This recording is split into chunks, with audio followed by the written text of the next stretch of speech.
I do understand how moronic some of the things that I say sound because I was all excited because I see patterns in everything, not just the letters and numbers and what they mathematically add up to and multiply by in time, or when something is here or when something isn't here. It's like addition and subtraction, and then there's division, but really division, time is one of those things where you can go back this many years or forward that many years, and it's just time, it's multiplied. Or you can use time as in when something's done and it's passed through time, or when it's in motion, you can use the same thing because time is movement of any sort. Like the thing standing still is non-time. The thing upon itself is in time, but it's really hard to put those things in the word. They start getting in the shape. Like the letter U, if you say the word up, it means it's referring to you. Those two lines of a U go from one side underneath and back up, and they're both heading up towards the air. The P has a stem coming down, and then like an upside down D, but with the top having the swoop out and back.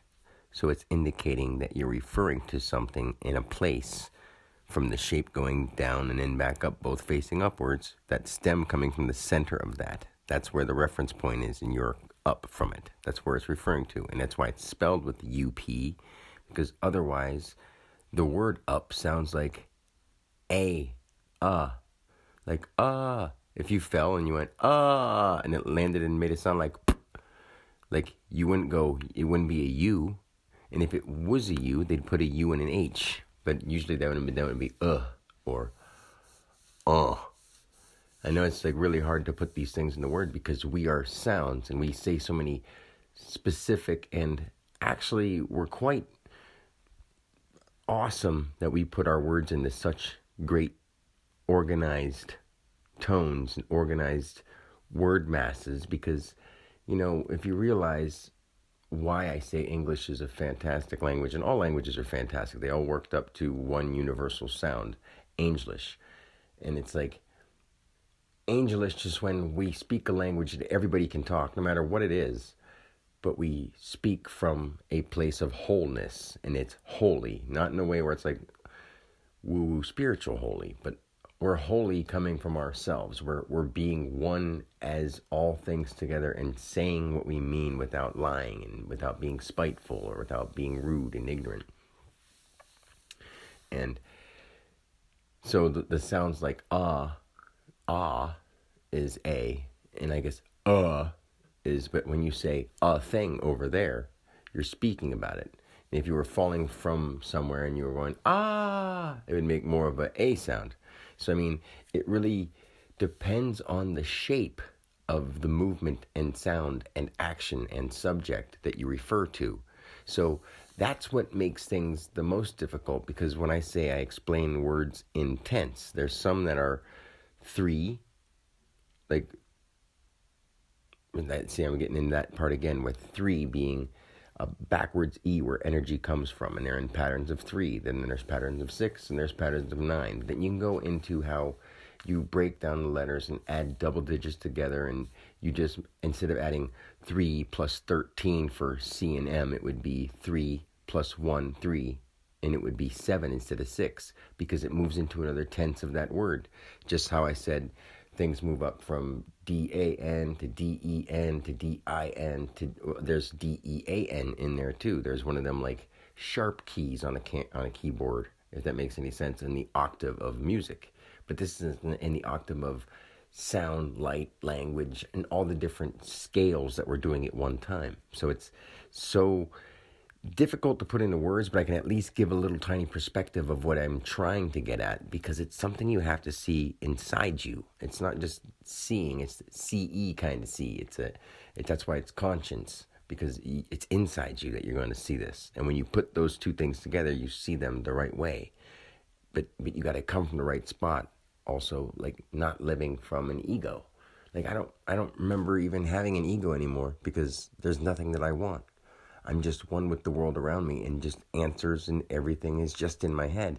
There's no reason to go around blabbing it, because there's no reason to repeat and regurgitate truth. We're really ready to just move on and heal each other. So I'm only doing what I can, and I'm going to continue to. So I get all excited when I come up with these like good ways to say it. I'm like, well, I could say it like that to explain how the shapes work. But then if people aren't looking, I'm just sounding like a freak. And I know that because imagine what it would be like to know what it seems like to watch yourself from yourself as a person living in this time frame, but meeting Dan or being Dan's wife or being Dan's girlfriend or being some dude that bumped into him or the guy he got in a fight with. I saw life from their side too, even though they're still alive. But I saw possible outcomes where it's like you play this game and tomorrow you play the same game, but the moves aren't going to be the same anymore.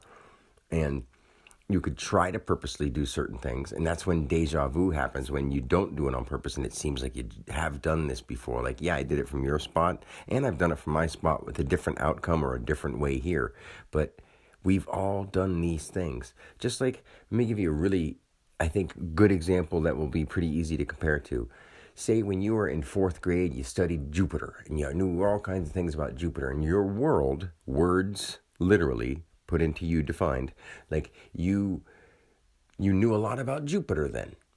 And say 20 years later, you forgot everything you ever looked up about Jupiter. So when you go back, if you tried to look up Jupiter again, you'd see more, you'd see some of the same things, you'd see them differently. And it would be a whole new world to you. It would mean more, you'd understand it differently. The words that you looked at mean more. And even if you looked at it 2 days later, you're going to see it a different way and you're going to think of things a little bit differently. So you in your own body are going through universes after universes after universes, but in different language. Like it's today's song, today's things, tomorrow's things. And if you keep going back to the same one, you get the same stuff over and over, of course. But when there's the deeper side that will happen to you when the parts of your body clear out and you're interpreting the world the correct way. You can tell when air needs to be cleared. You can tell when you need to do certain things, and if this is going to be harmful, if that's going to be harmful, if this is going to hurt someone's feelings.